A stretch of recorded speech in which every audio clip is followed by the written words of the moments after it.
And we are live. Good evening to everybody that's watching us live. Thanks for joining us or watching us on record. That sounds like one of my kids just had an accident again. One less guy. Basically, we're a mixed bunch here. Myself, South Coast Ghost, Paul host for Ghost, Julia Power Nation. We all work together. Luke's online. William's sitting there. He's quite amazed about Saturday night. I believe, and we've got more William for you as well, and Daniel from the what? Daniel, who's a cryptozoologist, and he's going. We all work together, guys. I think most of you know us. Evening, Mark. Good to see you, mate. Very good to see you. Thanks ever so much for joining us again. Hi, Mark. Welcome. Thank you, mate. And Jeremy, thanks for joining us. Jeremy, welcome. Much appreciated, really is. And whoever this is, thanks for joining us again as well. Thank you. Facebook user. We appreciate everybody that comes on the show. And Proxmistic. Anyway, for sure. We're glad to meet again. Tim's here as well. Good evening, Tim. Hi, Tim. Welcome. Great to see you, mate. Great to see you. Hope you're doing well. I did mean to drop you a message today. And Paul, why is Paul sideways? Why was Paul sideways? Oh, he plays about on his tablet or whatever, yeah? Sarah says hello. Evening, hi, Sarah. Evening. Welcome. Good to see you. Really, I'm always sideways. It's the best way to be, and all. Yeah. I was going to say it's not him driving because he only drives front wheel drive. But then, yeah, can't be dealing with rear wheel, mate. No chance. So basically on the agenda tonight, Daniel's joining us for a short period of time because he's got another meeting to go off on. So if he's got anything to get off, we'll do first, and then obviously we've just had the investigation at Waverley Abbey. Christine, thanks for joining us. Hi, Christine. Welcome. See you again. Great to have you here. And obviously Julia got some pictures, which means we've got to go back again in the daytime again now to see if it's. I don't know who's seen the pictures. Have you seen them, Paul? Yeah. Interesting. Yeah, I saw them. Yeah. Yeah. So like you can speak. You don't have to ask me for permission. All right, you can just speak. Yeah. Good evening. Thanks for joining us. Facebook user. Welcome along. All right. Luke, use your life, mate. Get out there. Say, yes, I saw them. Come on, let's see you do it. Yeah, I did think. Yeah, I saw the pictures, yeah. Yes, I saw them. I saw them. Go on. Did see them, yeah. Daniel, did you see them? What? What attitude's that? What? Yeah. That's a youngster's attitude, isn't it, that one? What? Excuse me? Hush up. You need words off this, Paul. We're not really sure, man. We're not really sure. We're sort of we're unsure and we're sure, and anyway, there's hello to your cat, and the cat's watching as well. Brilliant. Yep. Even the cat knows 8 p.m. on a Monday evening. Simon's protector. Look. Yes, the gate guardian. Yep. Yeah, the Sphinx, the Egyptian protector. And William says hello to Tim. Tim's a really good guy, William. He's we all know Tim. And we've got Jeremy says hi as well. Evening, mate. You're on not Simon the cat. Okay. Her name's Fifi. Fifi. Fifi. No, Julia. No, Julia's not a shapeshifter. No, not shapeshifter. Simon's really Simon. There's the shape. That's the shapeshifter. So yes, so basically, Julia went round snapping pictures around about 5:20, 5:30. I think Alan Toot put a comment on were they full spectrum, and you replied, Julia, but I think it was just because it was getting dark and the camera was compensating for the purple sky. They did look a bit full spectrum at one point. I'm not sure if I can. I'm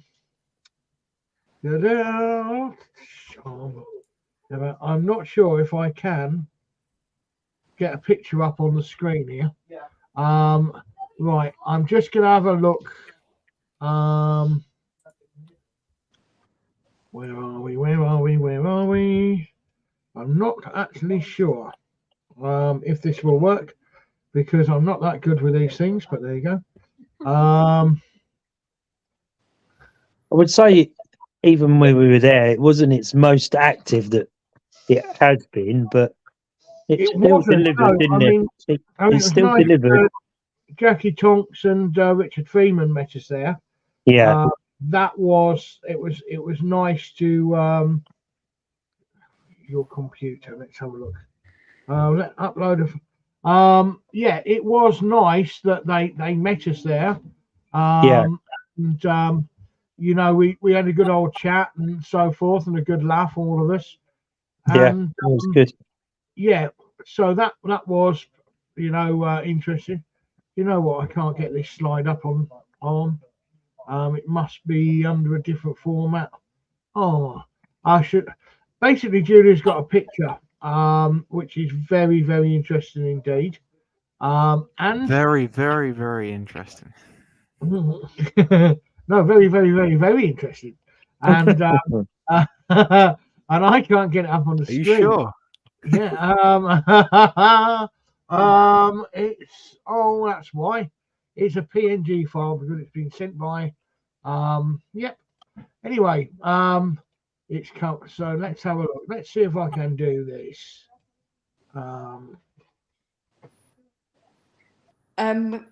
At the beginning of the afternoon, I took my dowsing rods and we went off, myself and Angela, to try and see if we can locate the ley lines with the dowsing rod. And the dowsing rods managed to find the ley lines and crossed over when we got upon a ley line. Sorry, she's gone. This guy's gone to get a tea. And then with the dowsing rod, I got it to point to the direction the ley line was going. And then I walked and said that when the ley lines cross the dowsing rods, and I think Darren filmed everything, and they crossed, and we checked the map, Yeah. and it was literally exactly where they were on the map. I've been Nice. dowsing for probably about 20 odd years, and I've got like two sets. One's my personal set, one's my working set, and you know, I believe they were quite accurate in what they found. And when we put them up against the map, it was literally where they were on the map. It was amazing. I didn't really believe that it would be able to do it because I've never really doused for ley lines before, but it picked them up. It did a really good job, and we've got the film of it as well. Did you feel anything though, Julia? Did you feel anything when you reached the crossing? Do you know, I think I was more concentrating on, I hope this works. Yeah. I think that was, I was just thinking, you know, there's a lot of pressure there, wasn't there? Hi, Bill. Yeah, there's a lot true. of pressure there to get it right. And but yeah. That's your dad, William. So where was the actual crossing then? In the middle or under the building, or? It seemed to be where the old aisle to the church was. All right. Who knows? There could even have been a font. Yeah. Yeah. Which would be really interesting. But yeah, it was just really interesting. They sort of like go up. I thought it'd be like the cloister side, but it's not. It's more of the other side of the the wall where we saw the flying animal thing. Okay. But yeah, I think there's a picture of the map of where the ley lines are. There is. There's I've got, also a picture of the map of the church, how the church would have looked. And would it have come inside that church? Yes. If you're standing by the yew tree, I think it's a yew tree, and you're looking straight ahead of you, there's like a plaque which shows you the map of how the aisle and everything used to be. Yeah, So yeah. stand at the plaque and look straight ahead of you with the yew tree behind you. To the right-hand side, Okay. that's where it crosses, No but actually problem, where the Rob. aisle is. Right. Interesting. Well, I'm going to try and share my screen, if I can.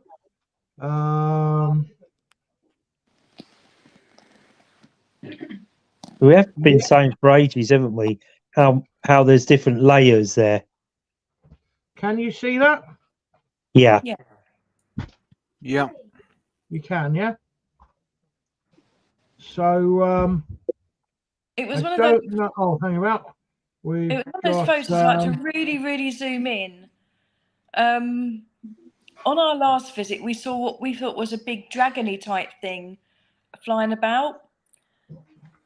And when we went Saturday, I was going through some photos that I took, and this was just by the wall of where we saw the dragony thing circling. And I took this photo. I'm not sure whether it's. I would like to think it's the trees. Yeah. Yeah. The thing is, one thing I was thinking of earlier, when we were looking over that way, that direction, having seen what we term as may have been a dragon before, we may have turned around and gone, "Hey, that tree looks like a dragon. Perhaps that's what we saw."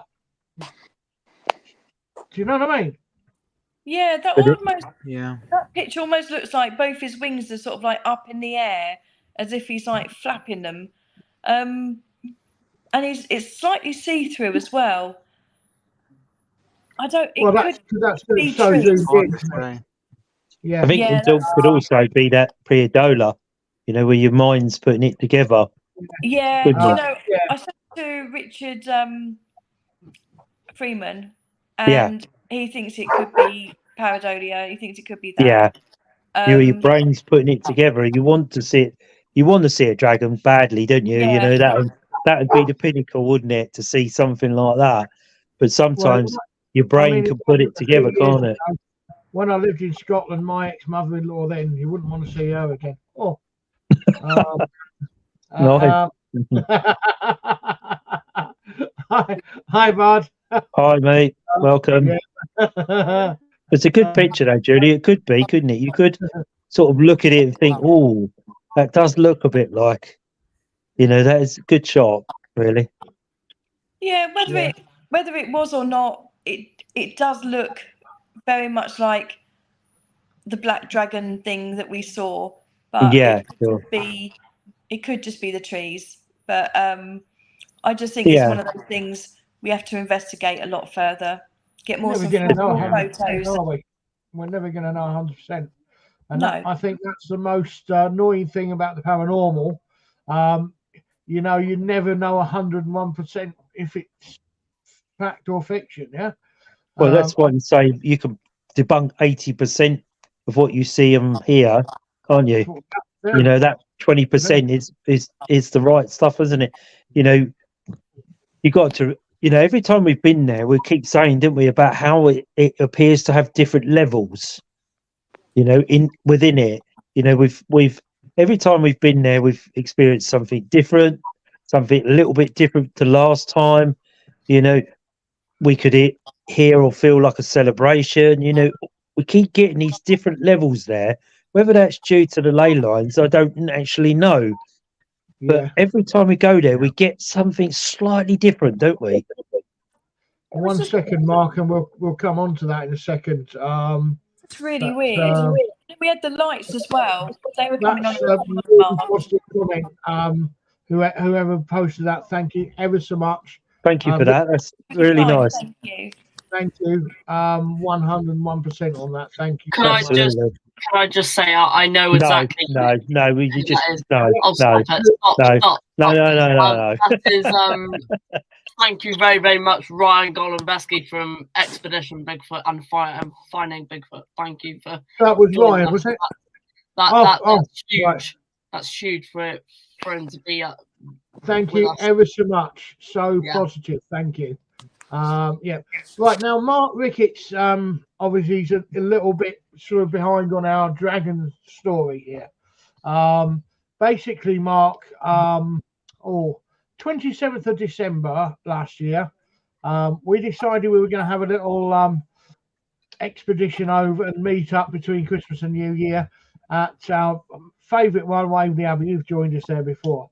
And anyway, it was a get together, whatever, and we're all friends, as you know. And we got there 7 o'clock in the evening, started an investigation, instantly kicked off, boom, instantly. There was no waiting for it, no looking for it. We didn't hang around for it. It just kicked off.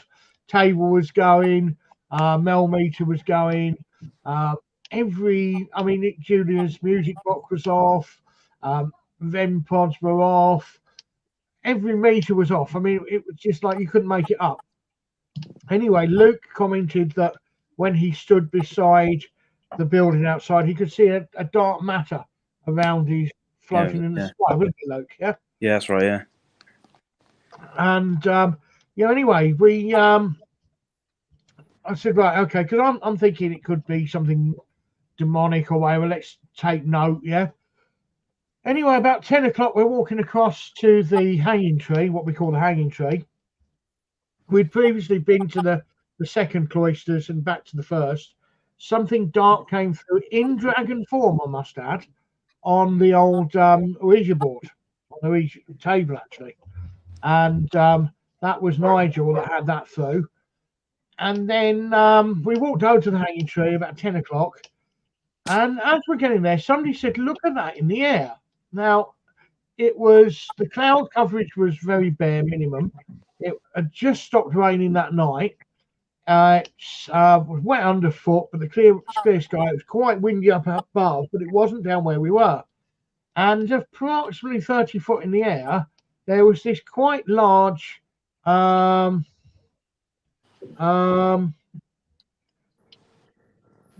that to me, Daniel? No, that's nothing to do with that. Okay. We looked up, and we all were asked for our statements afterwards, which we gave separately. And to our surprise, they was too consistent for our own liking. And it made us start questioning what we'd seen. It had between an 8 and a 10-foot wingspan. It had a tail like a rat with a point on the end. And it moved its wings in a very peculiar semi-bat-like fashion. And it was very dark. I would say it was quite black. And we observed it maybe 20, 30 seconds. I can't remember now. But it flew a 45, I can remember it flying a 45-degree angle towards me, looking at us, its head, and then flapping its wings and turning on its axis and going and joining its buddy in the tree. And at the time, we were like, what is it? Is it a bat? Julian said, is it a bat? And I said, no, it's a bit big for a bat. And looking back, we're sort of in a state of... we just looked, didn't we? We just stood and looked. And bearing in mind, we're all like investigators and everything. Not one of us filmed it. No. Which is something that we do when we're actually in shock. You know, we go into survival mode and we just shut down. We film everything. We take photos, we film stuff. That's what we do. Did anyone film it? No. But if it'd been just one of us, then we would have turned around and gone. Basically, this is a question in a minute. Basically, okay, eyes are playing up. But when it was 8 of us, 6 of us saw it, it becomes more, right, there must be something there. And then when you collaborate your statements separately, you make your statements separate, they're all much the same within 1-2 foot wingspan when it's like around 10 foot anyway. I mean, so yeah, we started to think we were going insane for some time. And then we spoke to Richard Freeman, Jonathan Downs, and so forth, and the top cryptozoologists, CFD, and so forth. And Richard's compiled our evidence, and he said, no, he says, don't think you're going insane, because he says there's hundreds, hundreds and hundreds and hundreds of sightings a year worldwide. Now, then becomes apparent Paul does the dragon cards. He's got his papers in that. There's dragon teeth there. There's dragon pub, and then there's a sighting of a dragon there, I believe, in the 1800s. So, yeah, we went looking for ghosts. We saw something big hiding, flying in the sky, and we're like, yeah. What the hell is it? So that's basically where we are, Mark. Yeah. But I mean, in Vegas, see you, mate. Hi, V. Yeah. So, like we were saying, though, you've got to remember in the olden days, back that time, you know, dragons in mythical legend were very powerful and the gatekeepers. You know, they were very much, you know, they looked after the castles and in the abbeys and places of worship. You know, they're very much known as the gatekeepers. So it wouldn't surprise you if there was one, whether you got too close to something or, I don't know, whether it suddenly appeared. You know, well, Richard, will you ever see it again? Probably not. You know, no. But, you know, that place never fails to give, does it? Every single time we go there. I'd rather you than me on this one. Yeah. I think Daniel's laughing at it. That was Ryan. Oh right, okay. Right.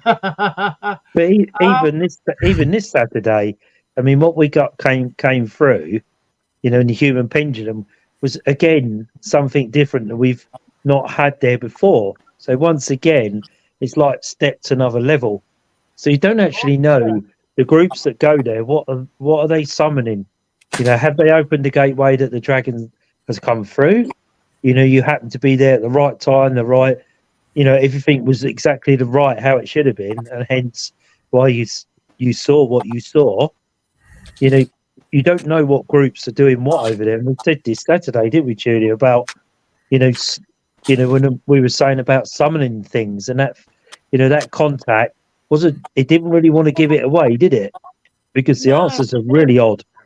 And also because it's of what it is, you get lots of amateur ghost hunters there, and you know, you just don't know. Like, you know, I think Darren witnessed one there once, and you just don't know what they're saying or what they're asking to come through. You know, is anybody there? You know, come and do this to me, come and do that to me. You know, it's just, you know, you've got to know what you're talking about. You've got to know what you're doing. The thing is, when you say that, Julia, isn't it? Is there anyone there? You're opening that communication for anything, aren't you? Not and if there's any spirit there, like we say, you know. As soon as you say, is there anything? And they might be saying, oh, is there like demons, or is there, you know, any devil there come through? Or you don't know what they're asking or what they're messing about with, do you? No, and then a week later, you walk straight into it, don't you? Because you don't know. A week later, you walking straight in there as the happy-go-lucky group that we are, and you're wandering there, yeah, how's everybody? And you don't really know what you've actually just gone and walked. Because half the time, if something's happened, they've all made a run for it, so they've not even closed it. Yeah, true. So, you know, we're walking in there as a happy-go-lucky group like we are, and we love being out as a group together, don't we? You know, and we always have a good time. But we don't know what we're actually walking into, what's been open there, and we go wandering in. We don't know whether we're, you know, it could come a time where we walk in there and we could end up going backwards in time, or end up somewhere we shouldn't be, because we don't know, do we? I think it's just getting. It used to be quite simple there. You used to go to Waverley. It used to be quite simple, but it's getting more and more in depth. The things that we're uncovering, and like the laser grid. You know, I was just standing there. Can you turn the lights off? Can you turn the lights on? Bang, bang, bang, bang, bang, bang, bang, bang, bang, bang, bang. Unbelievable, wasn't it, Julie? We stood there and both went, "Oh my god!" And I filmed it as well. I've got it all on film, so you know it's there. Daniel, you would have loved this, mate. Honestly, that was unreal, wasn't it? Really? Yeah, and she put it on the table. On where did you put it? It was up on one of the beams, wasn't it? It was up on one of the beams, right? So basically, it's miles away from everybody, and just saying, "Oh, can you turn it on for us?" It's like, on. Can you turn it off first? Off. Can you turn it on first? On. Can you turn it off first? Off. Yeah, outstanding. Wow, that's the crazy. Sort of thing you need to see, mate, for the paranormal. Yeah. I even used one of my hair bands, didn't I, Julia? You did, yeah. Little purple one. I had to take the ponytail out. It kept it in place. For coming on, much appreciated. I can't run, unfortunately. That's Ryan. Thanks, Ryan, for joining us, buddy. Thanks, Ryan. Take care. Have a good week. So much for coming on. It really is appreciated. And what a superb comment, mate. Thank you. Yeah, thank you for that. Yeah. But that was just outstanding, the laser beam, wasn't it? You know, you're just standing in awe, weren't you, as he was saying on, off, on, off, on. You think, oh my God. You know, what did you think of that, William? I'm speechless. You're speechless, yeah. Yeah, I mean, it's nothing like obvious. You can't explain it. There's nothing there, is there? No one was touching it. It was up high. It's, you know, out of the way of everybody. Yeah. It wasn't because we moved it, didn't we, Julia? Remember you said to me about moving it to the right because there was something on the right-hand side down the bottom.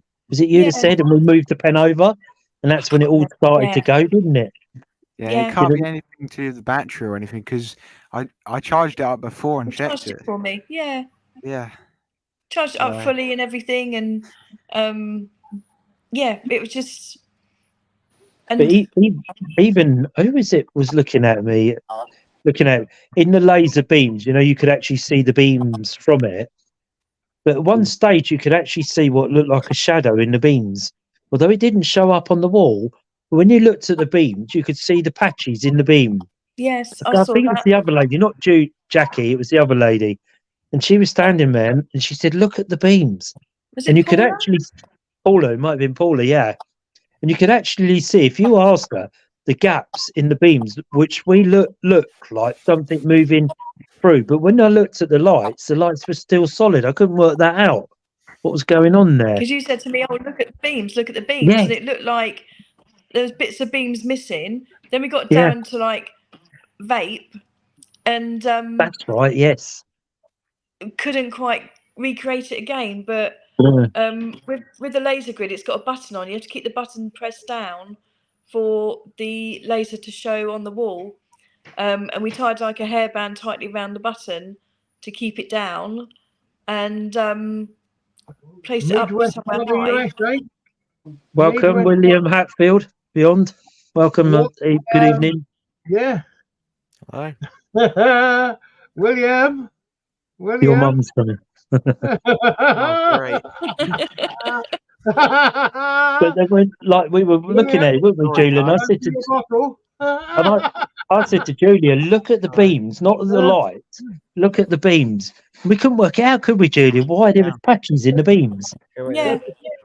We stood for ages looking at it, didn't we? Thinking, how can that be? How can the light be solid against the wall, but patches in the beam? I don't know. I don't know how to explain that. That was probably the best bit. Well, apart from my Dowsing was getting the ley lines correct. Yeah. I think the lights That were was just probably amazing. the highlight I've of got my that on this evening. camera here, and Yeah, I it's will. good. I'll put that. I'll download it. I've got the full video here, and I will download it to the PC. I've just been lazy lately, not going through the footage with all my stuff and whatever. I will get back on it, but I'll go back on. that was absolutely amazing. That was like, I mean, you and Angela went off, and myself and Richard were in the cloisters, and we saw you walking off with the dowsing rods. We're like, okay, and then we came up to you, and it was like, yeah, they got it. I'm like, really? Yeah, and you went, oh God, we've just done it. Knew that was going to happen. Yep, do it again, and you did it again. You did it again. And it was like, as soon as, honestly, Paul, you need to see this, mate. Yeah, I'd like to see that. It's John's back. Good to have you back, John. See, I quite like the dowsing rods because they're not electrical, they're not mechanical, are they? They just do. Overall on them, is there? You know, Overall Bits of metal. yeah.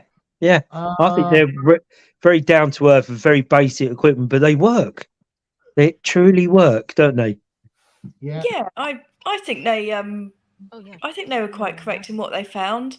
Yeah. And I was quite nervous because I thought I've never used them to douse for ley lines before.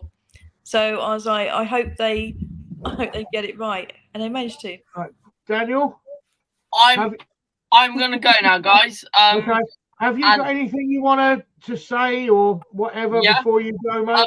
I want to say our tickets for the event, we have sold now over half. They've gone. Wicked. Which is incredible. We are looking for big numbers. We have a certain possible big announcement coming for the event. Yeah, I don't know, and I haven't confirmed it yet, but we have some exciting new stuff coming up. And thank you so much, guys. If this announcement comes up, you're going to want a ticket. That's all I'm going to say. Yeah. I know who it is. It's me. Is it me? No. Paul's on in the morning. Oh, that's not very nice, is it? And you know exactly who it is, Darren. I know who it is. And if this person comes to the event, you're going to have a queue of people outside that will have no chance of getting tickets. Wanting an autograph alone. Right? How many tickets in total did we have to start off with, Daniel? We have 300. 300 we tickets. now got rid of about, I don't know, about half. It's about These half. are free tickets, guys, right? All you've got to do is get yourself along to Bridgewater, Somerset. If you need details, Daniel will leave the group in the chat. The Mythical Legends group. Please come down. If you want to meet us, we'll all be there. If you've got any questions, whatever, you'll meet us there. You can ask us directly face to face. There's some really big people in the cryptozoology world down there. John, are you bringing some of your books again, mate?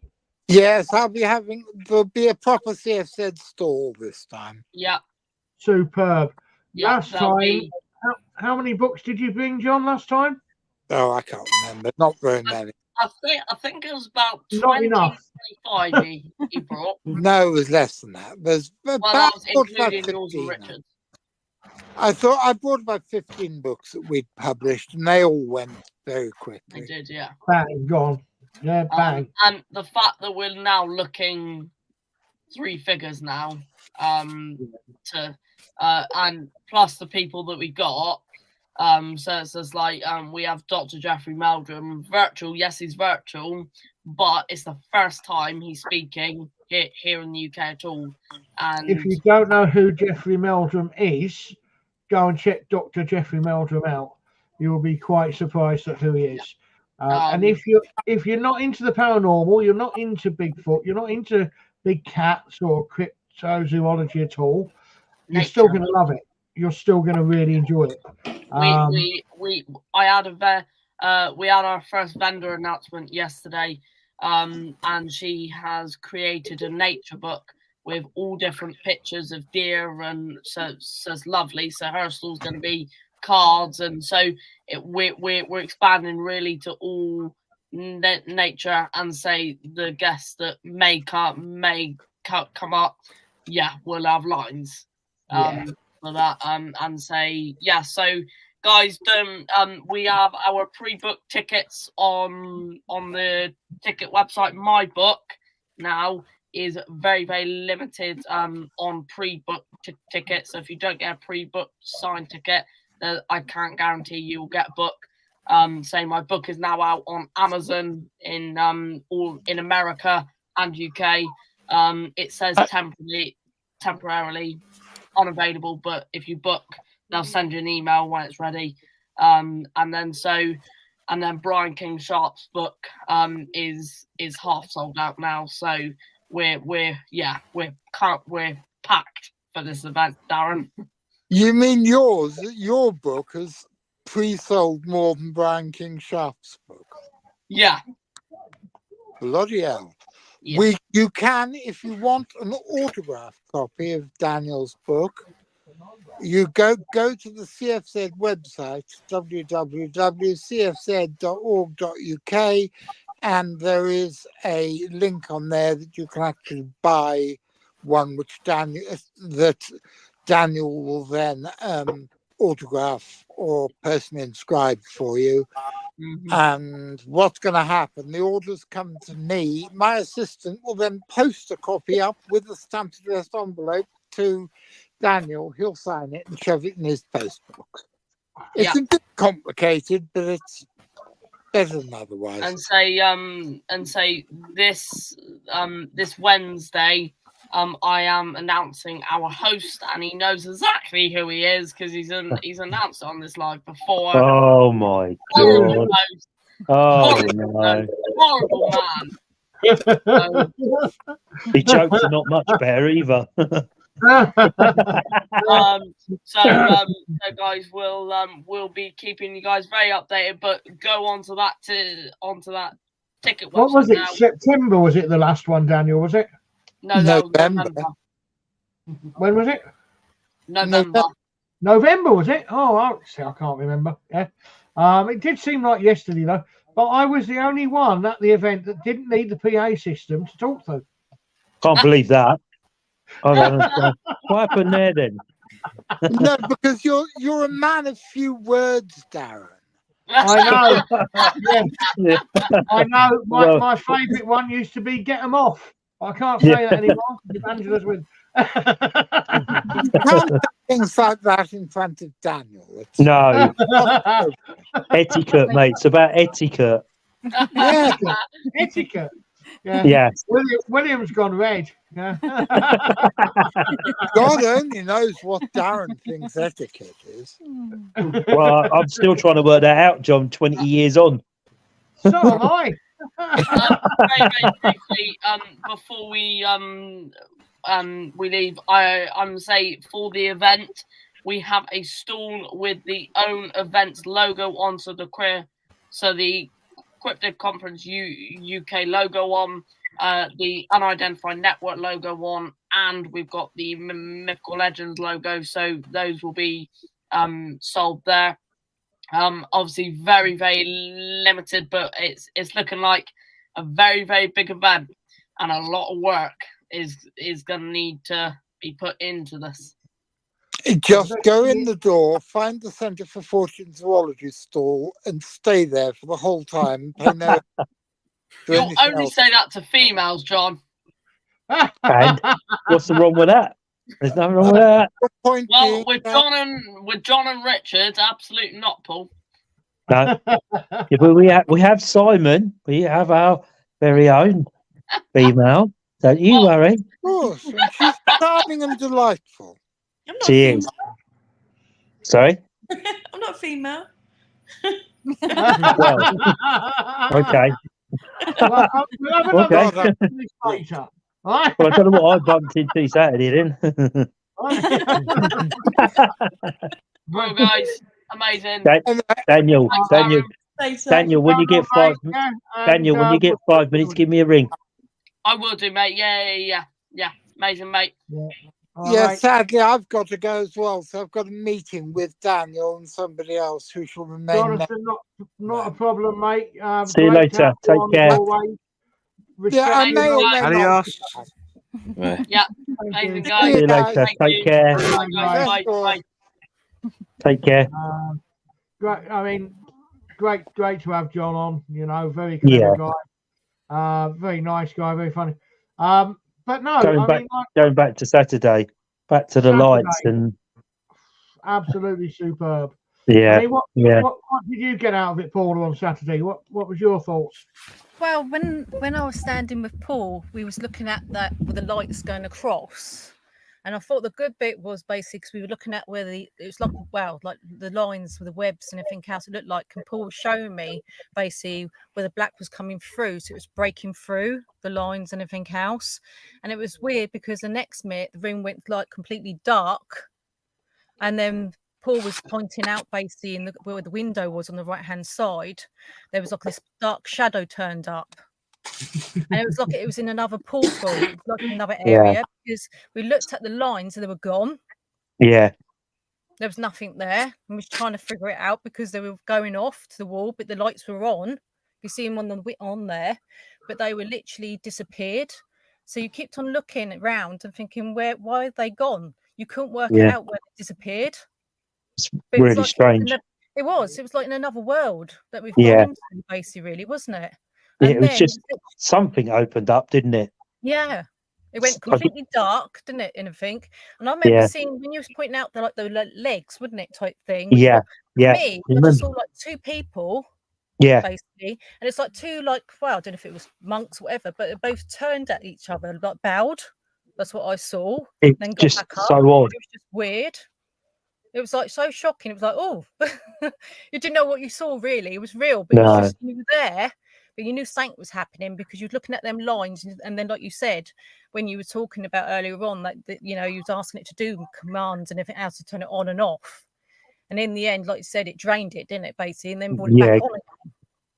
So it It was actually amazing. went flat, didn't it? Where it Yeah, drained it, and then a few yeah, minutes later, then Julian said, "Oh, look, it's back on again." yeah, You know, yeah, like it had suddenly recharged or whatever. yeah. You know, it was.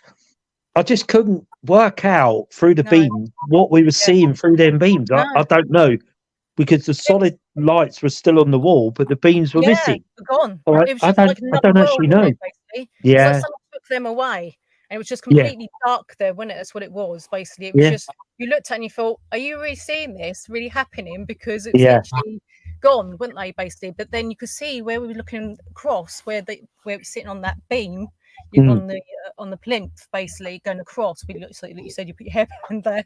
You yeah, could see the beams going like webs, in it, really. So you could see that was over here, yeah, was working fine. But over yeah. there, it was gone. I do think They're that lasers, aren't there was they? They're something. laser beams. Sorry, Julia, Simon. They're laser beams, aren't they? So Yeah, Yeah, they were gone. yes. to They like weren't there no more. break the It- beam, the Yeah, dots would have been on the no. That's what what we would couldn't they? work. No, that's That's very what true. if they walked through it, it'd be gone, wouldn't it? That's the thing. They Yes. wouldn't be there no more. And that's what we Yeah, couldn't understand because Paul was pointing out this shadow, and then Justin came and you along could and see said, it. "Oh, You look, could see something yeah, there, yeah, but I'm saying, look at the dots in the wall. They're still yeah, there. How can that yeah, be? Other than yeah, whatever it was, although we saw the shape, the laser was firing right through it. It was yeah, transparent. That's yeah, all I can think of. But you could see what looked like someone there. yeah, I don't know. It defies me even now thinking about it. well, yeah. How defined it was, you know. And I'm thinking, what on earth are we seeing here? But I you know. look We at the kept on main looking, don't laser. you? I think that's why So you asked me and I asked you because we weren't sure what we were seeing yeah, if it was true. Do you know what I mean? because it's always good to ask someone to have a Yeah, look. So I yeah, whispered into Julia's ear, "Have you watched them beams?" Because I couldn't work out what was going on with them. yeah. They And then disappeared, didn't they?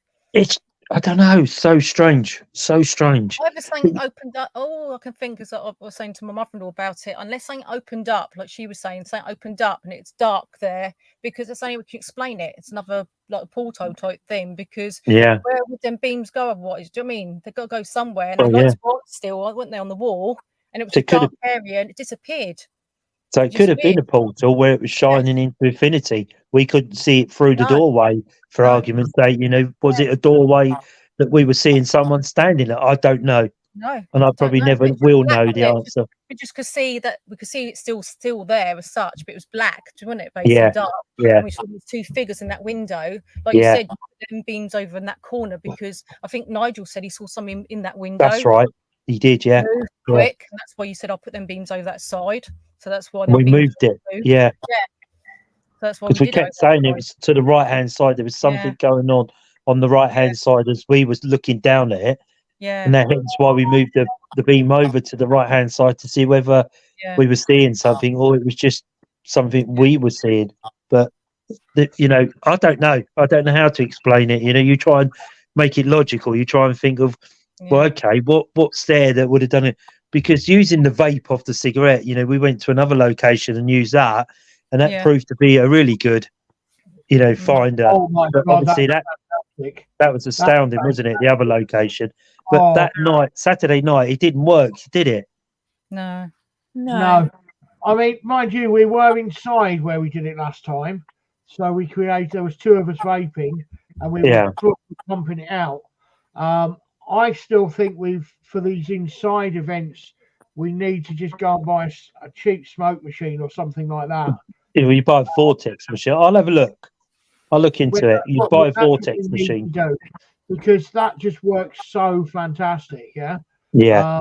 And I mean, you could actually see in the secret location where something was walking through. That was just outstanding, unbelievable, wasn't it, that night? I mean, the biggest skeptic in the world would have to admit that there was something there. It was impossible. The same as before, you know, when your meters and whatever was going off in the other room, that there was nobody in. Yeah, there was nobody in that room. There was nobody else in the whole complex. No. Any skeptic in the world would have to turn around and say, "Look, there's something done this. There's something making this happen." Yeah, but, yeah. You know, but Saturday night with the lasers. Well, I was looking in the history of it, basically. It is monks that were coming from France. Everybody joins us. Thank you so much. Give us a thumbs up if you can, please. Thank you. Anybody that's on here, if you give us a thumbs up or a like on YouTube, that's really grateful of everything. Thank you for joining us. Take care. Have a good week. But I mean, what did you say? Yeah, that was just absolutely amazing. Go on. Yeah. Well, I was looking at the history of that stuff. Sorry, go on. Yeah. Go on, Paul. No, go on. What was about history? I was looking at the history of that place today online and everything else, and it was saying that monks did come from France to go there, basically, in I think it was 1128, and there was 120 of them basically that were based there, basically in that church in there, and then the other side. They lived 120 of them lived in there as well, and then they came over. I think it was 1178. I think it was. They came over. 70 of them came over in France and everything else to that monastery, basically. So they did live on that site. So maybe that's what we did see. It was in a couple of monks there at a time. Maybe I don't know. Well, we do See, get that fireplace. We get French all the time. Yeah. French and so forth, and. So, 120 in the 11th century. I wonder if that's what it was trying to spell out, 120 or whatever down the board. But it was a weak energy. Yeah, it went 2024, didn't it come up on the board a couple of times, didn't it? That thing that we had in there at one point had been bought in by other people. That wasn't there before. Evening. If you put Facebook user. You say hi to, we don't want to be rude or anything. We're really we are. I think we're nice people, aren't we? I think so. We're not too bad anyway. We try to be. I mean, apart from V, of course. I mean, V. He's always trouble. He's like the lady in red, isn't he? Look, always is in red. Yeah.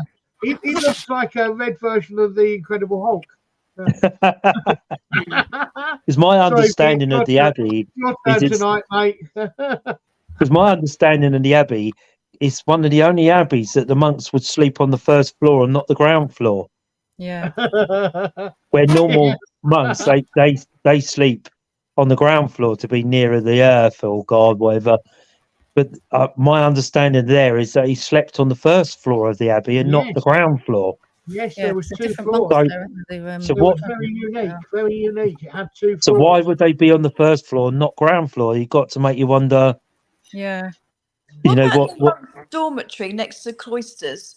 Didn't they sort of sleep on the ground floor there, or? No, that was 2 floors. That was 2 2 floors.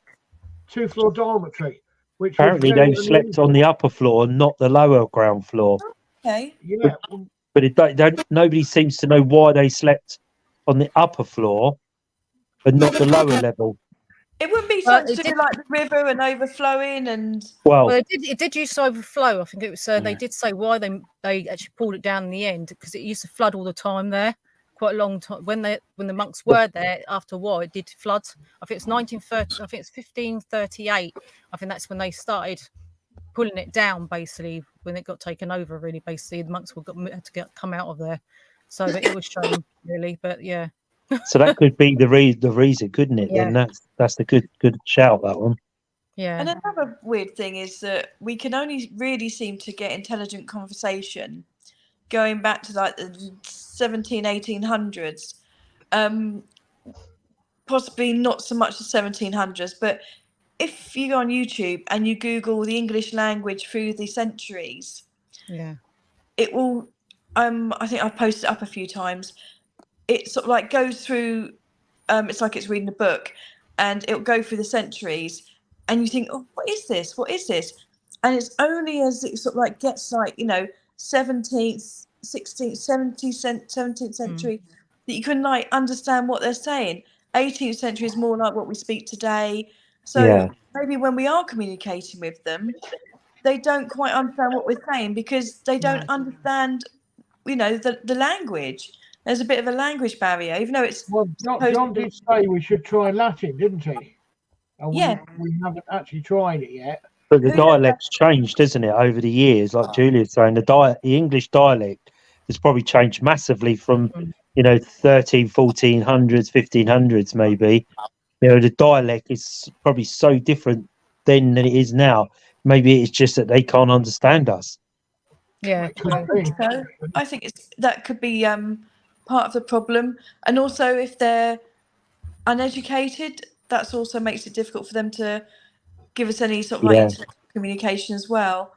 The other interesting bit is when you played the music, Julia. Yeah, with the monks, wasn't Yes, It just seemed to start to change, didn't it? Yeah. Then it? Yeah.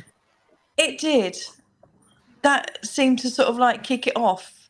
yeah, yeah, It seemed to enjoy listening to the music.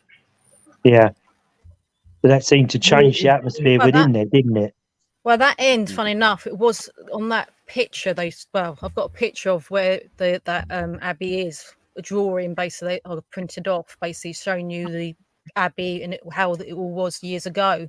And they said that end where we were doing that bit with the late line, the what's it called, the thing on the walls and The everything grid, else. yeah. Yeah, when we was doing that, that's where they did the choir bit at that end.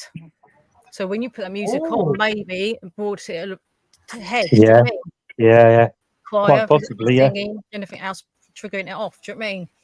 Yeah, they did yeah. right at I that didn't end, know do you that. know what I mean? So Didn't know that. No, we didn't Yeah. know that. No. Maybe we ought I to do can more get a picture and show you. The thing is, with singing, there's a lot of energy in singing, isn't there? Yes. So maybe that's in the walls, the energy Yeah. is in the walls. Yeah. We've never thought of that sort of Yeah. before. But it did change. As soon as Julia put that on, Yeah. even Jen said it's changed. Something's changed in here. Yeah. And it was like it stirred it all up, wasn't it? Yeah. Very interesting. Very Superb interesting. location, though. It is a superb location. But you could believe that. Sorry, Darren. You could believe that fireplace is a portal, can't you? Yeah. Because I it think it's centres got a around pull that fireplace. Yeah, I think it's got a pull around it. I really do. Yeah. Think so. Yeah. And we always seem to get stuff from that fireplace area. And when we started doing the table, and I said, try doing the table down there. It moved a little bit up the first part. I said, try it down there. And that really, really took off, didn't it? That Yeah. really Yeah. I mean, Interesting. not as strong as we normally get. I mean, we've had that table running around in circles, haven't we? Yeah. To, Yeah. But I mean, it was still a lot more energy down there. So what Paul has just said, that's where they used to have the choir and music as well. If they had the choir going and then you started, there was probably a bit of conflict there. Raised it up, dark shadow in the window, witnessed by Paula and Paul. And that when you get these things, Paula, they normally are darker than black. Yeah. I've been in areas, I think we all have, where you see it's really dark. It's just pitch black, and you can actually see something black walk across in front. It really goes dark. Or you get the darkness lifts and it gets lighter, or the opposite way. But it did get dark in there at one stage. Yeah. I don't know who said it. Somebody said, "If you notice how dark it's got in here." Yeah, it did. It's when we did the, like you said, when you started saying turn them lights off and turn on, off and on and off. Very dark, wasn't it? That's when it started getting darker. We had like it was. cold air came in, and it That's went very it, yeah. cold, didn't it? And everything else, and it went very, very dark. Yeah. It was like, oh. But I had placed cameras. I placed a lot of my little cameras around down on that side and on the by the fire, and so I'll try and get onto it this week and pull the cards out and have a look, because that fireplace is where I caught that shadow of that person walking across the fireplace. So that fireplace is very, very much the central part of that building, isn't it? Well, that lady, it's Richard's other half, isn't it? When she was sitting there for a while, basically before quite a few people turned up. She was sitting in that fireplace, and the next minute she jumped out of her seat because she said, "Oh my God, something's here!" She said, because she sat down on her right hand side, went a whole arm on the side, went very cold and frozen. She jumped out of her seat. She went, "Oh God, I think somebody's present. Somebody's going." So she moved. So it does make you wonder whether that is a portal that they come in and out of. You know, that specific area. Why they head over to the right-hand side? Because it always seems to be on the right-hand side of the building, doesn't it? Yeah. You know, so I don't know. Very strange night, but brilliant night. I have to look at the picture of the plan and see what it was. I know in the middle it's got the monks' choir, and there's another something choir by them windows. So I can't remember what choir it is, but there's all different things where it tells you what things were at the time in that building. Yeah. And it also makes sense because of the shape of the ceiling in the cloisters and the acoustics, and how because I think when we had the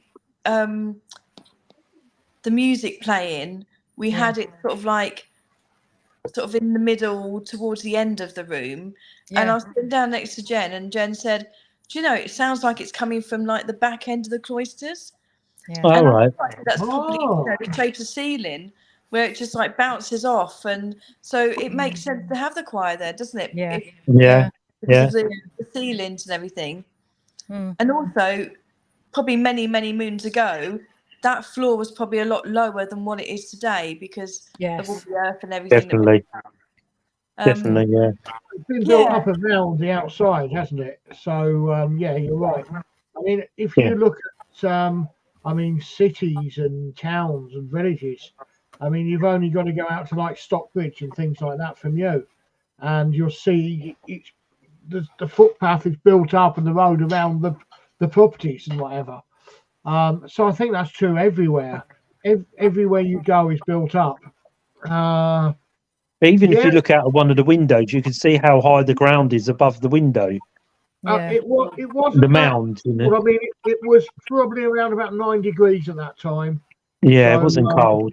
I'd agree with you. I thought it was quite mild, to be honest. And I will add on this, I have debunked so much evidence myself and of other people's because of temperatures. When we're doing sort of fair paid customers like Julia runs Power Nation, and I'm one of the investigators, people will come along newbies and they will have cameras and torches and things like that, and they run on lithium-ion batteries. Now, lithium-ion batteries don't like it under 3 degrees. 3 degrees, that's why a lot of the motorhomes now, they've got self-heating batteries because they've all gone lithium-ion and they don't work in the cold. So they go to Scotland, they go, hey, I've got no lights.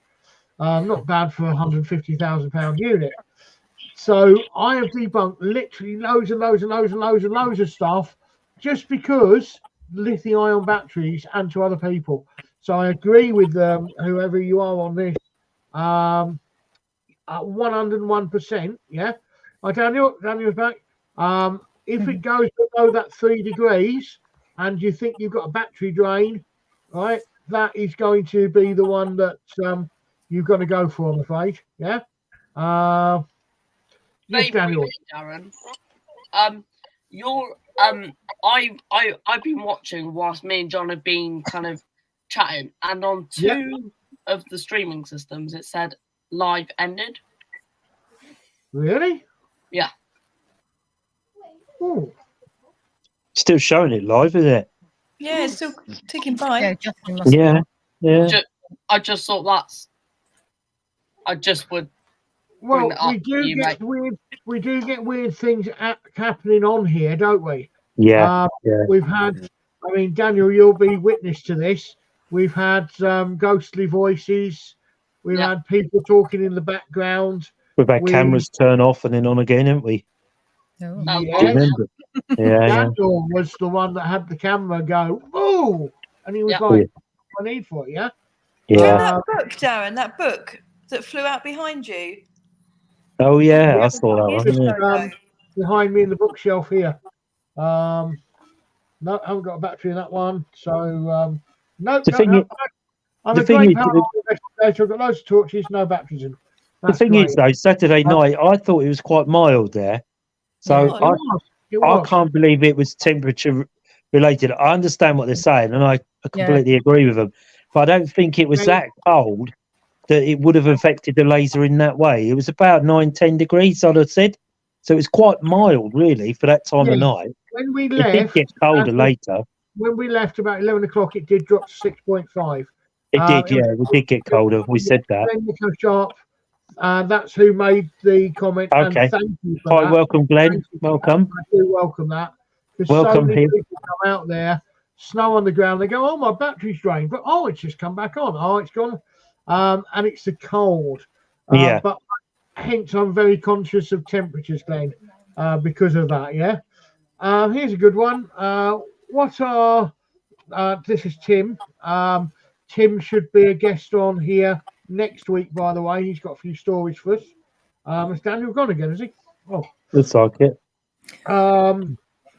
Tim's off to Rendlesham on the 26th. Nice. Enjoy that. We'll have a good time there. Right. I'll start off. I've got a couple of things on phone apps, Tim. One, I know somebody that made one for our group before, and he is, as far as I know, he hates groups that make things up. And he's had his stuff stolen and stuff like that. He's a real, I know that. He makes a witch and things like that.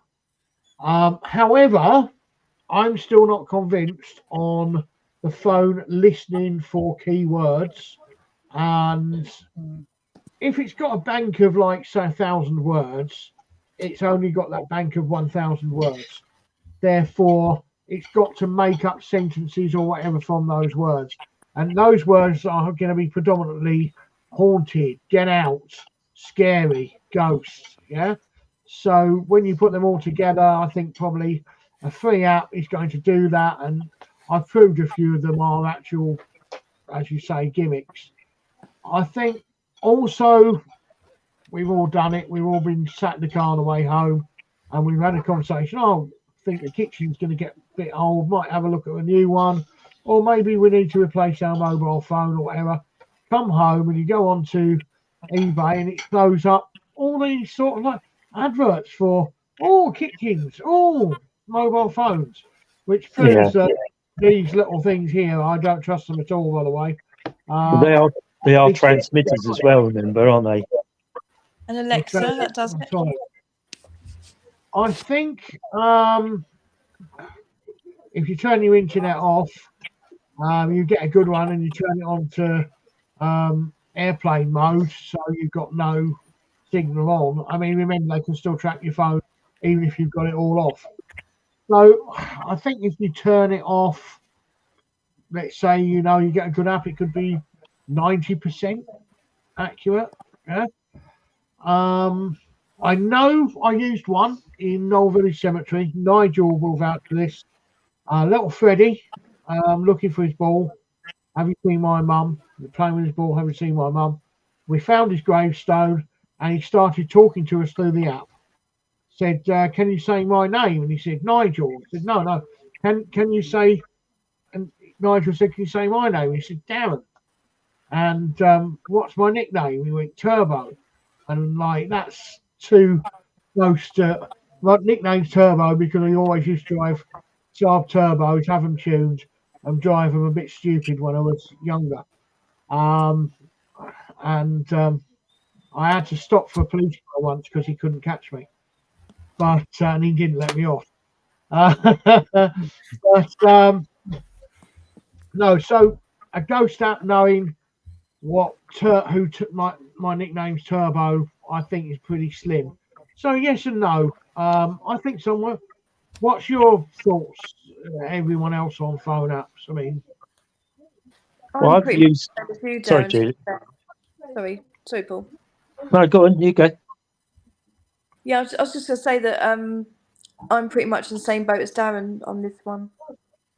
I mean, I've used the Alice box, didn't I? That time we were at the Waverley, and I mean that's a similar thing. Although it's not a telephone, it's a ITC box, isn't it? Really? Yeah, I And think that, that's an app. It's a good app, Paul.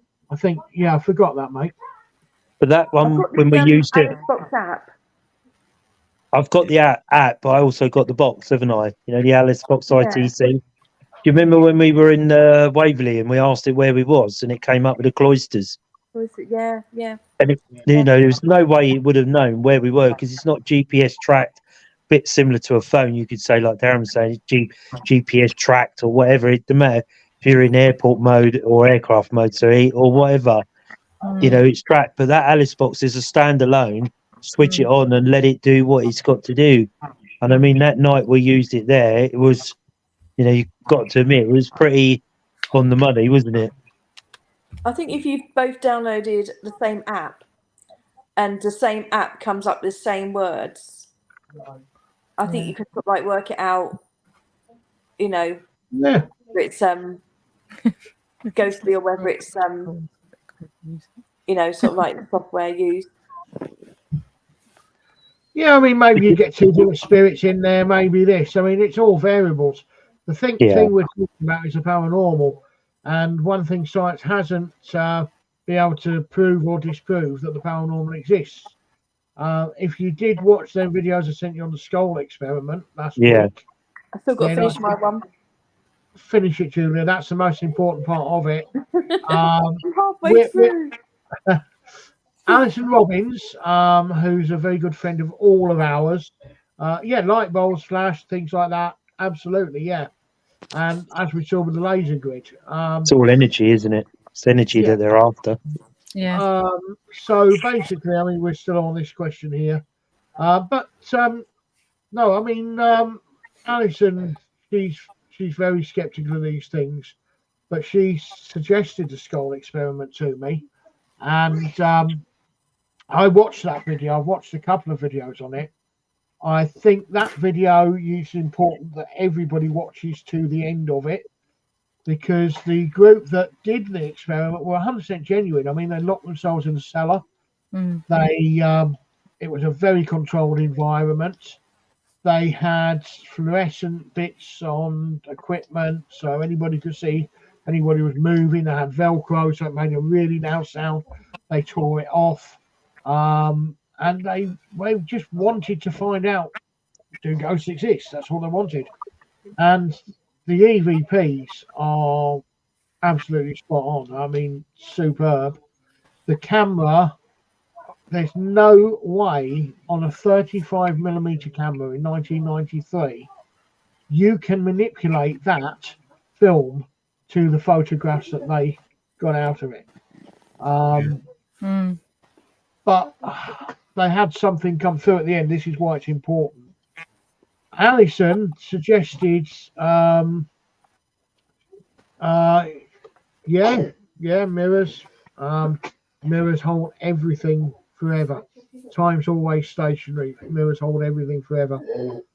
But she said that she rang me up about UFOs, and she said, "You're the only friend I've got that I can talk to about what I've seen without thinking I'm insane or judging me. Can I?" Of course you can. And we had a 2-hour conversation, and she took me through the skull experiment. And her outcome is she would be interested in doing something like that with us, with me, with us. Yeah. Now, I think you've got to be very, very well prepared for something like that, mentally, physically, psychologically. It's yeah. Oh, you can do that, mate. Yeah. That's why they have 7 there, but mirrors opposite each other, isn't it? Yeah. Never do it. Never do it. Because it's infinity vision, isn't it? Yeah. Now, I would love to do something like the skull experiment, but it has to be everybody's agreement. Yeah. Yeah. And it has to be everybody's risk, because it is a huge, huge thing. I don't know if you know about it, Fee, but it's something that would be of very much interest to you. It's, and honest, Paul and William and Justin, have a look at it. The Skull Experiments, SCHOLE. Named the Skull Experiment simply because it was in a place called Skull that they conducted it. Darren, Yes. you showed us. You showed us the whole hour video. So I did. Yes, at your house. Yes. Well, was that my good-looking brother? Anyway, well, I wonder what William was laughing about. He was going, "Look, so his mum told you Darren was really going insane." Here comes the dementia. What did you think of the video? I thought it was very good, wasn't it? Yeah, interesting. Especially when the jewelry and like coins and things like that turned up on the table from All different time dimensions. periods. Yeah, that was amazing. How They would had that over turn up on the table? Do you mean? 400 items, didn't they? Yeah. Materialised. It was jewelry, wasn't it? Basically coins. Do you mean things like that, wasn't it? On there. Combs. The lot. And it's stuff you wouldn't have normally had just hanging about, isn't it? No, but the thing is, Quite they just stuff. gave them as gifts to them, didn't they? Basically, to them, that's what they did. Different times gave them different stuff, didn't they? But yeah, it was loads of stuff on the table. Well, yeah, I mean, it was amazing because they started off this experiment, and after 3 months, they were getting somewhere, but they had a few things, but they didn't really know where to go. So they turned to the spirit team to tell them what to do next. And it turns out the spirit team were the dead people, the ghosts. So they actually asked the ghosts how to do it. And the ghosts turned around and said, "Right, do this, do that." And it worked. Yeah. And the first thing they had through was a coin with Churchill on it. It was mint. Now, this was in a pitch black room. They didn't have blindfolds on or anything like that, but it's pitch black room in a cellar, locked from the inside. And this coin appeared. And afterwards they go, "Wow." And after that, there was over 400 items came into that room. How, they do not know. They had these spirits that were talking to them. The voices are just as clear as you and I now. You know? And Indian voices. Yeah. Gosh, ladies' voices. Unbelievable. That's why it's always worth doing EVPs, isn't it? When I was doing them Saturday night, there was a couple of bits on there I need to go back and listen to. We listened to, but it's always worth. That's why I always pull my recorder out, because I know it's difficult to get the deadly silence that you really do need. But sometimes you pick up stuff there because we talk and then they talk under us or behind us or at the side of us, don't they? You know, and you pick it up when the least expect it. Sorry to interrupt. I do know someone that does trance, All right. which we might be able to use for the skull experiment. Yeah. Well, we need to sort of watch the rest of that video. Have you watched it yet, Paul? I watched most of it, right nearly at the end. I got about 10 minutes. Yeah. Watch the end of it, and we'll have a private discussion. It will be, I would say, possibly next year if we're going to do it. Yeah. Because need to be done in controlled conditions, wouldn't it? yeah, and it's got to be somewhere pitch black. Yeah. So, we'd have to, I don't know, paint the inside of Julia's windows black or something. You're not doing it here. Stir it up at Julia's house. Great. Yeah, just what she needed. More scratching, eh, Julia? Yeah, exactly. I've got enough of things keep me awake in the night as it is. Yeah, without other things scratching on the walls. To go bump in the night, I don't need any more. You know what you need to do, Julia? Just put a sleeping pill in Neil's cocoa, and he'll sleep. He won't keep you awake then. No?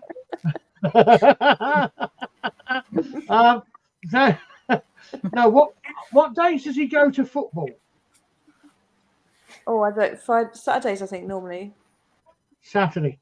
Right. If we do it, it's going to be Saturday in this shed out the back, right?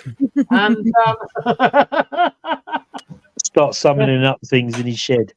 Buy some black paint then.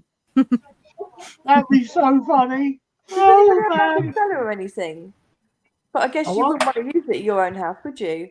No, I haven't got a cellar. We're a bungalow, so. If I had, I'd have rented it out by now.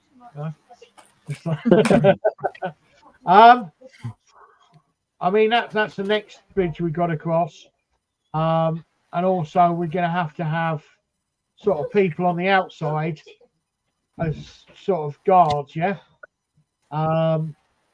Amazon's here. Look at this. 9:20 at night. Amazon's just arriving. Do you know what I mean? Do you know what I ordered? A battery for your torch. No. Brain. A bloody lead. And they've dropped it off. £3.19 I paid for this lead. They knew you needed it, so they rushed it over to you, mate. You know, that's good service, isn't it? Well, I've got two PCs under here, and the one that I use for CDs or whatever, I must have knocked with my leg, and the dog came along and bent the tray. So it was catching, half catching, or whatever yesterday. So I said, well, what is my stuff? Got hold of it, ripped it off, and threw it over my shoulder. And so I've got to use an external. Money, for God's sake, calm down. Yeah, there you go, Amazon. Look at that. You lucky you got it. He was on his overtime. Yeah. Yeah. You lucky he drove past and thrown it out the window. 9:20. Yeah. Oh, got me Amazon Prime. Yeah. Ah! That looks about right number. Just throw it out the window. Not worth his while for £3.97, whatever it was. Yesterday. And even worth stopping the transit for that. No, yesterday we had a Chinese couple in their Honda car over the side of the road, sorting all things out and whatever. And he's got like half a dozen brown parcels in his hand. So that's Amazon. I had two things coming yesterday. Yeah. I went, oh, mate, Amazon for number one. He went, yeah. I went, that's me. He went, oh, okay, just give it to me. I walked off.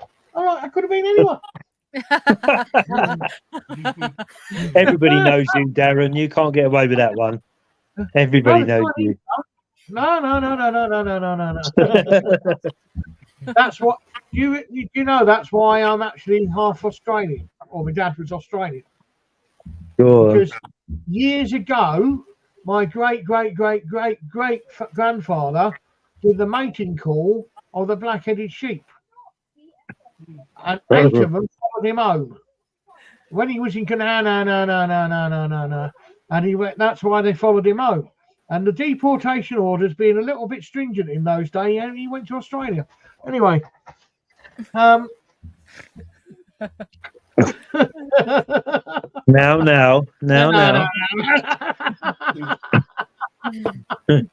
Think about that one, Luke. Think about it.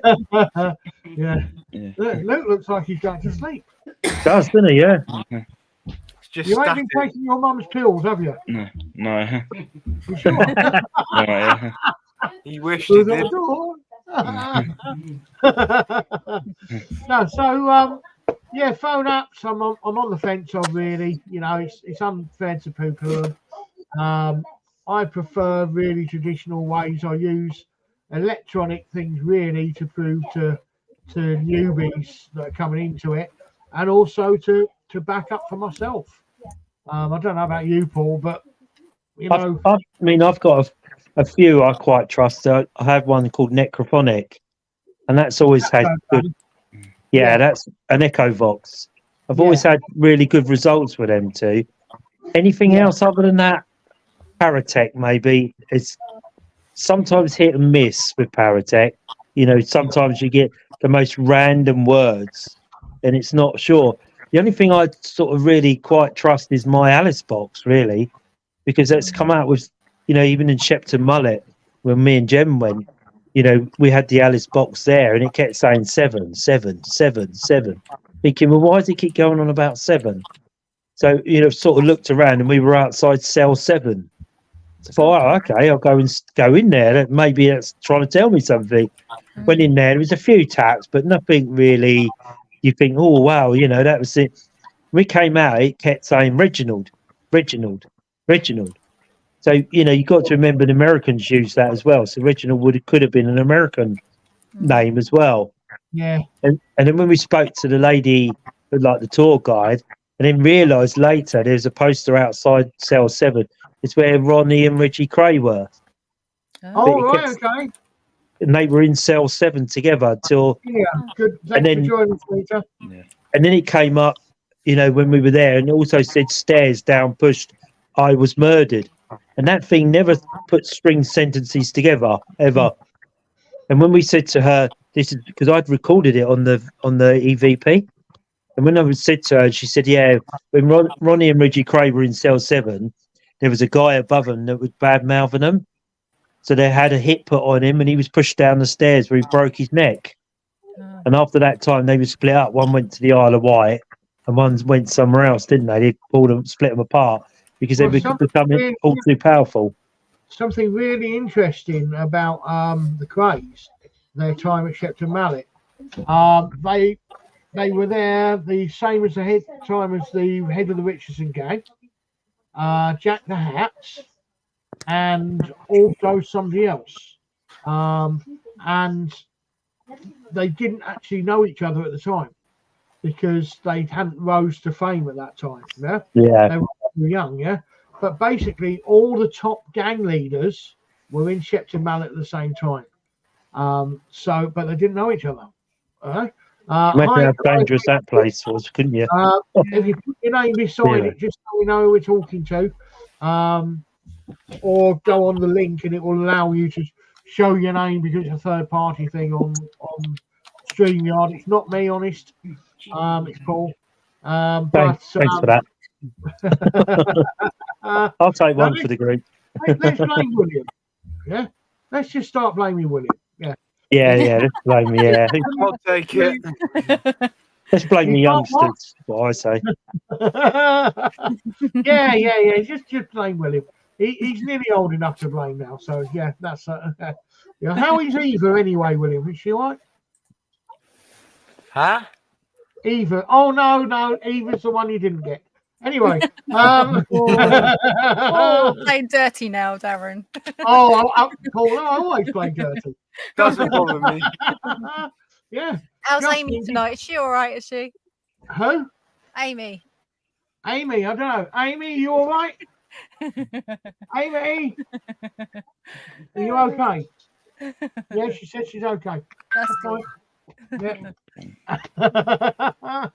But again, that Shepton Mullet's a very interesting place, isn't it? Not only the prison, but the actual town itself.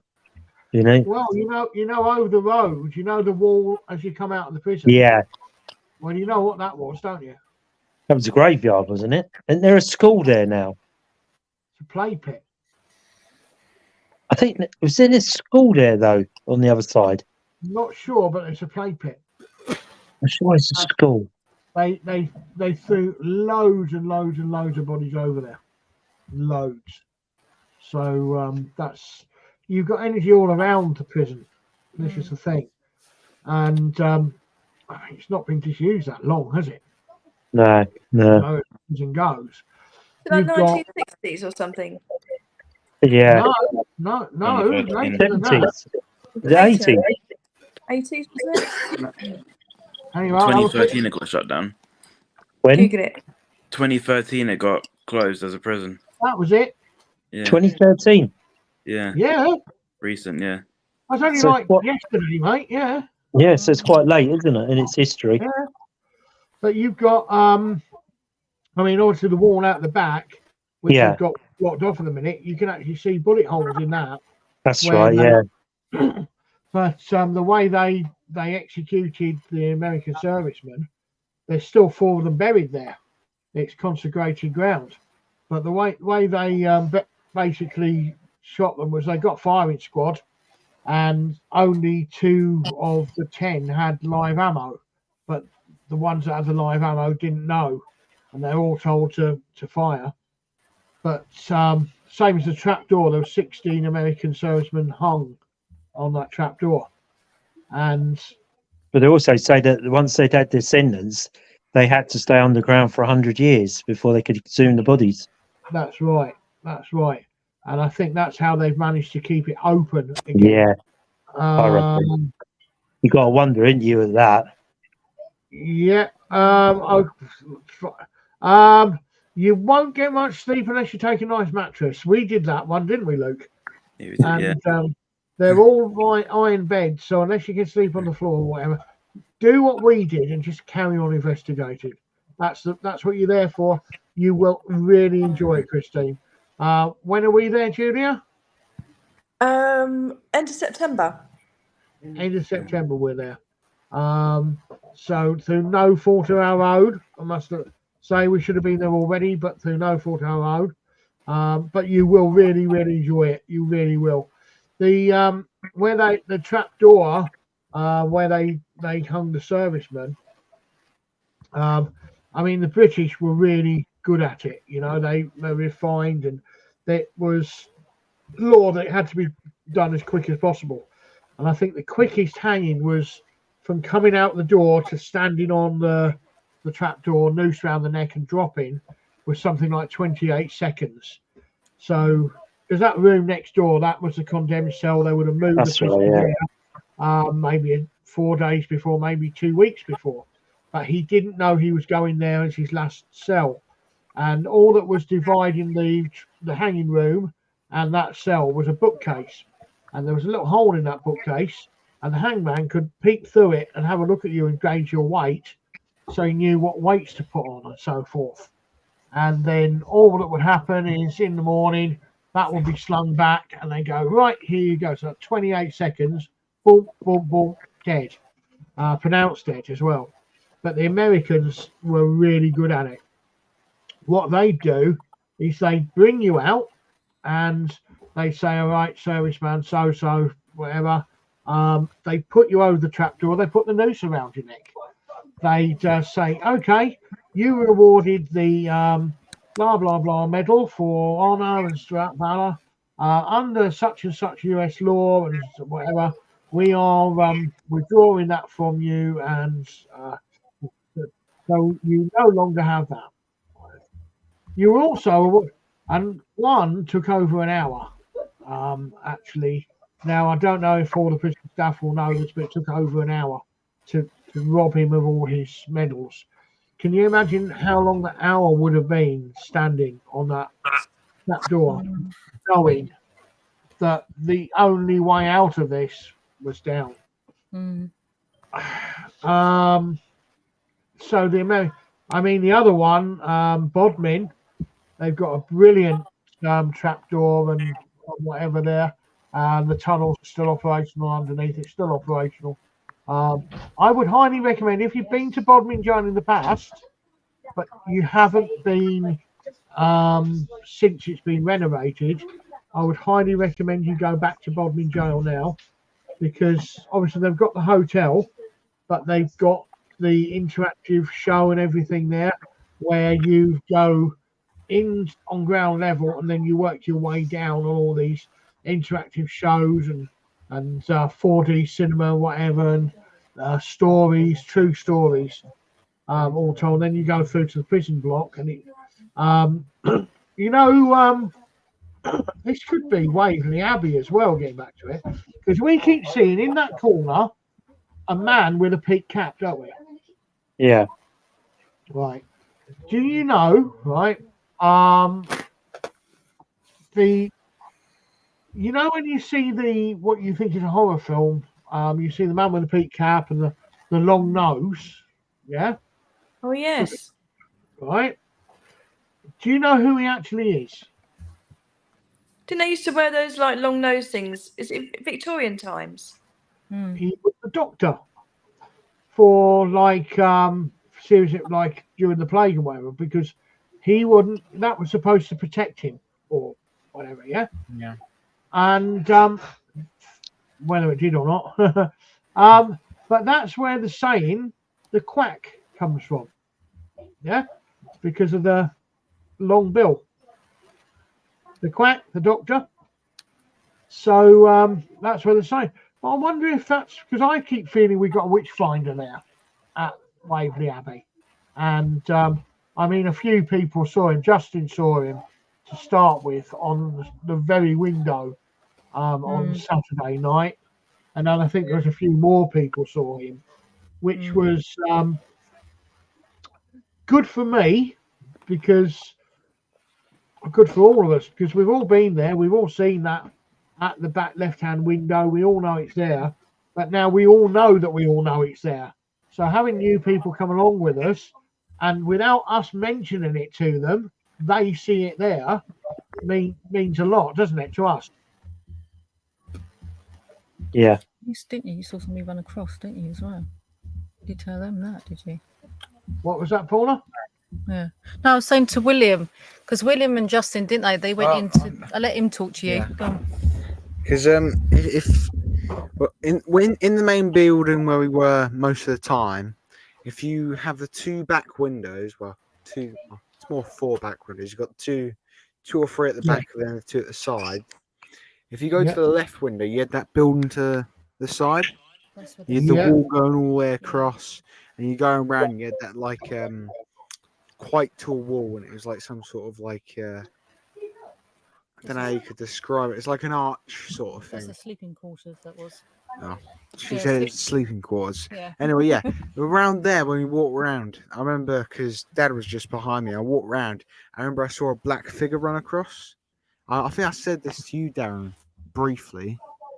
Because I said to you, it reminded me of a dream I had like a few days before. You did.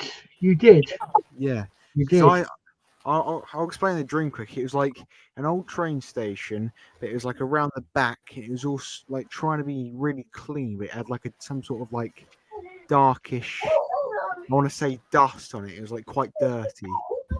I remember walking through, and I was with what I believe was someone who was around my age, but in the dream I was like a year or so older. I remember walking through, and I saw these like weird faces on the walls, and then I saw this man run across. And I remember I saw a certain face, but instead it was like red. I remember walking up to where the man ran across, and I looked, and then there wasn't a door where it came from, but on the other side there was. And the dream ended. And when we went there to Waverley Abbey on Saturday, it was the exact same movement of the run and the cross in a similar sort of fashion.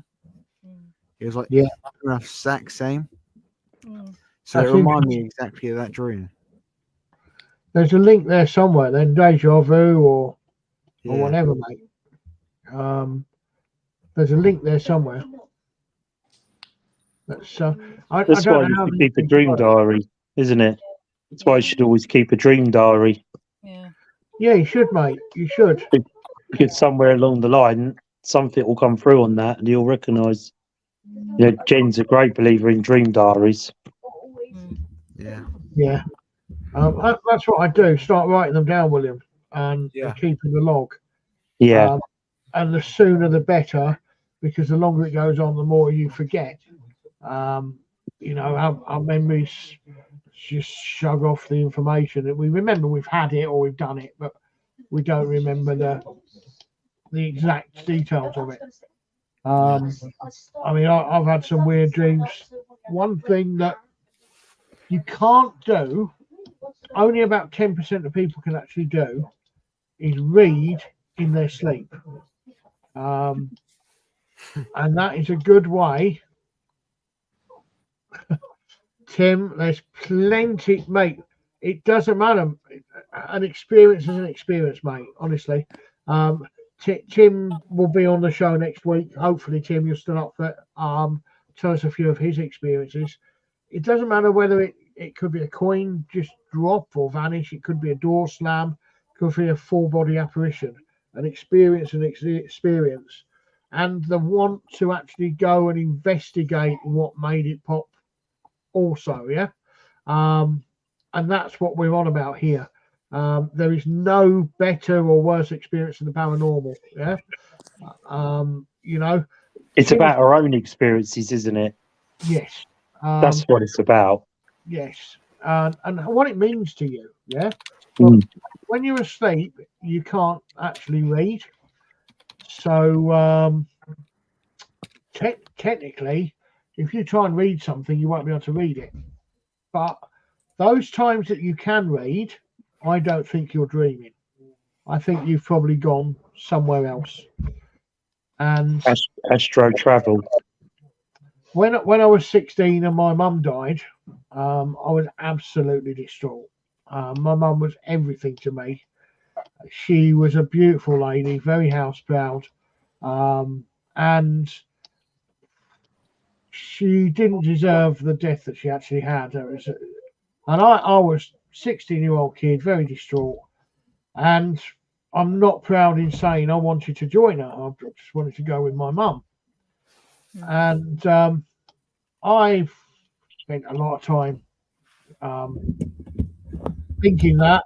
And one night I went to sleep and I woke up. I thought I woke up and it was very dark. And there was this train, really nice train. There was no platform. The train was up there, the carriages were up there.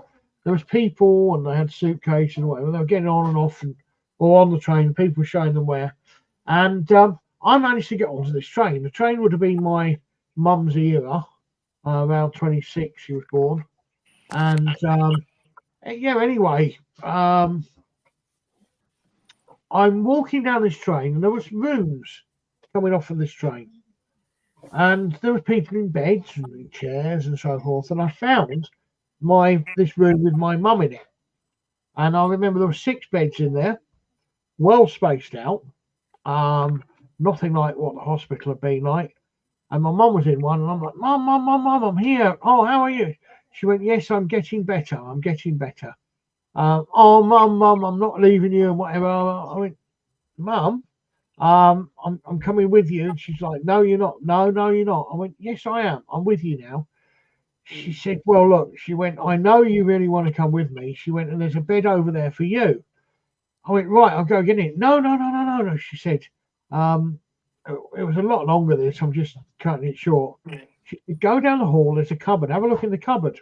Well, at the time, she bought me my first camera, 35mm, and it was a Pentax P30N. And I was always out with this camera, take pictures of anything I could. And anyway, I wanted a Canon EOS 5 because an EOS 1 was the best one, but that was too much money. But the EOS 5 was just like as good. And anyway, I've gone down this hall and I found this cupboard. I've opened this cupboard and I've gone in, and there's all these lenses and then this camera, and it was an EOS 5. And I'm like, wow. And I've gone back and I've gone, Mum, look what's in the cupboard. Look what's in the cupboard. Do you think I can have it? Oh, yeah. I'm sure you. She said, go and show your dad. And I went, okay. And I went running down this passage, found a door, and instantly woke up. And I was like, my heart was going, and I still could feel this camera in my hands. I could still feel it all. And to this day, I spoke to a few mediums at the time and whatever, and they all said, yeah, you've been back, you visited your mum. That was her going, yeah. When she said she was getting better, that was her being cured, and I like to believe it. I like to believe she's getting better, whether it was true or not, or just a figment of my imagination. That's down to us, isn't it? But I think that's probably the first real dream like that I can remember. I had many since, but anyway, I am going to end the live because, as normal, we've overrun. Thanks to everybody that's joined us on the live. We normally stay on for 5 minutes afterwards. V's gone. I didn't see that video. I'm sorry, mate. Private chat. I'm banding off on the chat. Thank you so much for everybody watching it live, everybody watching it on record. We really do appreciate it. I'm talking on behalf of everybody here. Thanks so much. If you do have any questions you want to put in the chat or whatever, or throw directly to us, or come on the show next week and throw your questions directly to us. If we can, we'd love to answer them for you. Next week, we should have Tim on here, a few of his experiences and so forth. We had a meeting on Sunday with the Cryptid group and whatever, and Tim's really lovely guy. So he's a lovely guy, very clued up, screwed head, and he's going to make a good investigator. I'm absolutely sure he will, Tim, obviously. And any help we can give you, mate, we'll more than give you. Yeah, so anyway, I'm going to end the live there. Thanks for everyone watching us.